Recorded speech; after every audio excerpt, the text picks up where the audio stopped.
जल्दी बुलाकर लाओ। बादशाह अकबर एक सुबह उठते ही अपनी दाढ़ी खुजलाते हुए बोले, अरे कोई है। तुरंत एक सेवक हाजिर हुआ। उसे देखते ही बादशाह बोले, जाओ जल्दी बुलाकर लाओ, फौरन हाजिर करो। सेवक की समझ में कुछ नहीं आया कि किसे बुलाकर लाए, किसे हाजिर करे।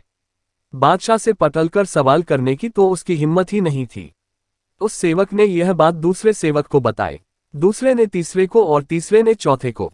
इस तरह सभी सेवक इस बात को जान गए और सभी उलझन में पड़ गए कि किसे बुलाकर लाए, किसे हाजिर करें। बीरबल सुबह घूमने निकले थे।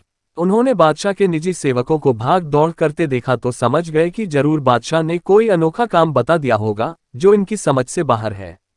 उन्होंने एक सेवक को बुलाकर पूछा, क्या बात है, यह भागदौड़ किस लिए हो रही है। सेवक ने बीरबल को सारी बात बताई। महाराज हमारी रक्षा करें, हम समझ नहीं पा रहे हैं कि किसे बुलाना है। अगर जल्दी बुलाकर नहीं ले गए तो हम पर आफत आ जाएगी।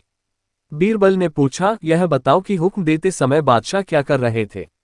बादशाह के निजी सेवक जिसे हुक्म मिला था उसे बीरबल के सामने हाजिर किया तो उसने बताया, जिस समय मुझे तलब किया उस समय तो बिस्तर पर बैठे अपनी दाढ़ी खुजला रहे थे। बीरबल तुरंत सारी बात समझ गए और उनके होठों पर मुस्कान उभर आई। फिर उन्होंने उस सेवक से कहा, तुम हज्जाम को ले जाओ।